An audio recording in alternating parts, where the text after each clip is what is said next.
सैनी जी, आप मुख्यमंत्री हैं हरियाणा के, आपको पता है कि काम कैसे होता है, इसमें कैसे पैसे लगते हैं, कितने रिसोर्सेज की जरूरत होती है, कितनी क्षमता चाहिए होती है चीजों को करने की, क्योंकि आप बहुत ही बड़े दायरे में, बहुत ही बड़े क्षेत्र के ऊपर आप इन सारी चीजों को लेकर आ रहे हैं। आपने दो राज्यों का नाम लिया, हिमाचल प्रदेश और पंजाब, कि वहां पर कई चीजें कही गई, नहीं हुई। वो दोनों राज्यों से पूछो, उनका यह कहना है कि देखो बीजेपी की सरकार केंद्र में है, यहां पर केंद्र में बीजेपी की सरकार है और स्टेट में भी बीजेपी की सरकार है, हमारे साथ वो एडवांटेज नहीं है, हमारे साथ डिस्क्रिमिनेशन हो रही है, हमारे को रिसोर्सेज नहीं मिल रहे, पंजाब में आरडीएफ की बात होती है बार बार। तो जब आप उसको देखते हैं, आपको लगता है कि इन बातों में कोई दम है कि आपकी डबल इंजन की सरकार है और वहां सिंगल इंजन है, और सिंगल इंजन होने के कारण या शायद दो इंजन अलग अलग डायरेक्शन में खींच रहे हैं जिसके कारण काम नहीं हो रहा। आप इसको कैसे देखते हैं कि क्या ये डबल इंजन होकर केंद्र से सपोर्ट की एक रिजल्ट है जो आपको हरियाणा में नजर आ रहा है, या एक सेपरेटली आप देखते हैं कि आपकी जिस तरीके से हरियाणा को मैनेज किया गया है उसी में कोई बहुत ज्यादा डिफरेंस है? नहीं, देखिए ज्योति जी, जो बात आपने कही है,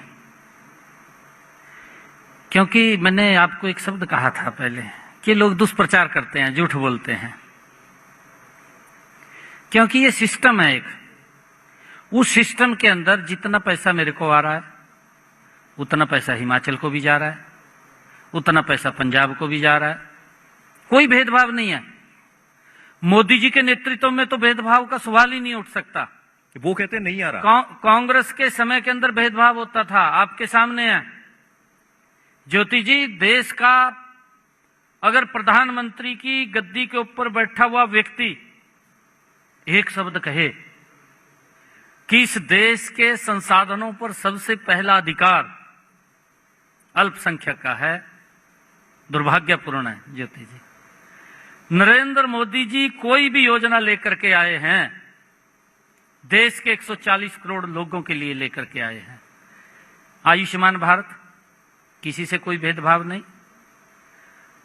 प्रधानमंत्री किसान सम्मान निधि, किसी से कोई भेदभाव नहीं। और प्रधानमंत्री उज्ज्वला योजना, किसी से कोई भेदभाव नहीं।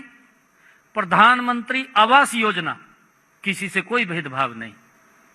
जो पैसा केंद्र सरकार देती है उस पैसे को खर्च करने की जिम्मेवारी स्टेट सरकार की होती है।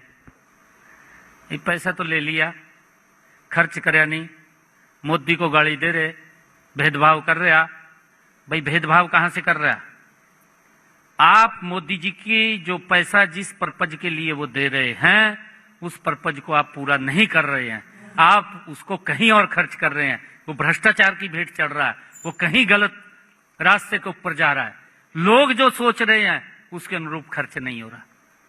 मैं अभी ज्योति जी एक थोड़ी बात करता हूं पंजाब के अंदर, और मेरे ख्याल से कांग्रेस शासित राज्यों के अंदर भी है।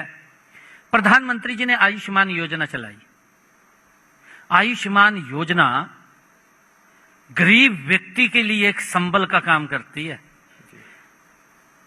और गरीब व्यक्ति मोदी जी की फोटो की पूजा भी करते हैं। आज उनको चिंता नहीं है ज्योति जी कि अगर कोई बीमारी आ जाती है कि किसी के दर पे जाना पड़ेगा, सर ऊंचा करके इलाज करा लेता है। यह सम्मान अगर किसी ने दिया है, ये नरेंद्र मोदी की सरकार ने दिया है। आयुष्मान योजना, क्लिनिक मल्ला बना दिया। दिल्ली के अंदर देखा ना आपने जी, 10 साल रहे, फिर यहाँ वो क्लिनिक मल्ला वहां बंद हो गया, वहां तो ठेका ले दिया। मिल तो कुछ भी नहीं रहा, कुछ भी नहीं है वहां पे। लोग त्राही त्राही कर रहे हैं। भाई किसी को इलाज कराना है, सरकार ने 5 लाख रुपए का प्रावधान दिया है आपको, आप क्यों नहीं देते? बोल दिया, अब कह दिया 10 लाख रुपए का दूंगा, फिर कह देगा 20 लाख का दूंगा, फिर कह देगा 40 का दूंगा। लेने देने ਨੂੰ कुछ नहीं है। एक कहावत है मेरे याद आ रही है, एक व्यक्ति मां गंगा के पास गया, जैको उसने पूजा की, वहां पे पूजा की तो मां गंगा प्रसन्न हुई। एक शंख ले ही निकाल करके मां गंगा और उसको दिया।